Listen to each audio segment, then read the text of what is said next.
Greetings, everybody. It's Chris Wilson, Senior Pastor at St. Andrew Christian Church. And we are kind of coming into home plate.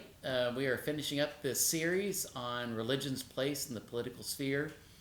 And this final week is maybe kind of an interesting take in the series.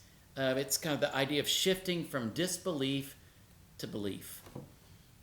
I think one of the things when we look out on our political landscape, it can be a very discouraging place to learn about or to continue to engage and read about.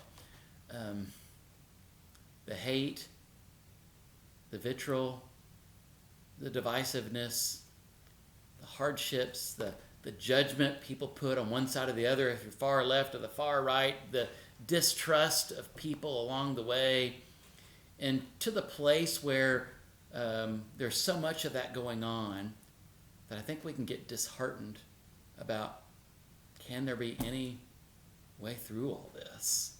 Is there a path? Have we gone so far that it's not repairable?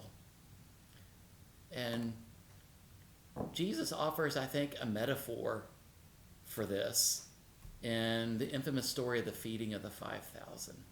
I referenced this with one of the sermons a few weeks ago. They're on the hillside and there's all these people, thousands of people, and it's the end of the day, and Jesus asked the disciples to feed everybody that's there. And the disciples are, there is no way we're going to be able to do this. I don't know what you're talking about, dude. How can we feed 5,000? And that's just men. It was often 5,000 men. There was probably 15,000 plus people that probably would have been there on that hillside. And these disciples have limited food resources. Their land, as they look on the landscape, they go, this is impossible. There is no way through. And Jesus says there is a way through. You have to believe in yourself. You have to believe in what you're doing. You have to believe in the values, the things that are important to you. You have to have a genuine, caring, compassionate soul toward others.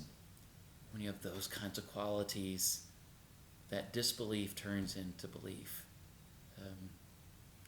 My grandfather used to say, we don't change the world a city at a time, a community at a time. We change the world one person, one day at a time. We don't feed 5,000 people maybe in one moment, but we have a meaningful conversation with one person and maybe a meaningful conversation with another person. And we have to believe underneath all the disbelief and distrust we have of all that we see around us in the political arena, that if we don't have any belief that something better can come from this, then why even get started in the first place? There is so much our world, our country has to offer, our faith has to offer to this context in which we live in. There is clearly an alternative to what we're seeing that we can model to the world, and I hope we can do that through this passage and through our conversations, and not that we're going to solve it, but maybe offer some seeds that we can plant that can make a difference. So I hope you'll join us on Sunday.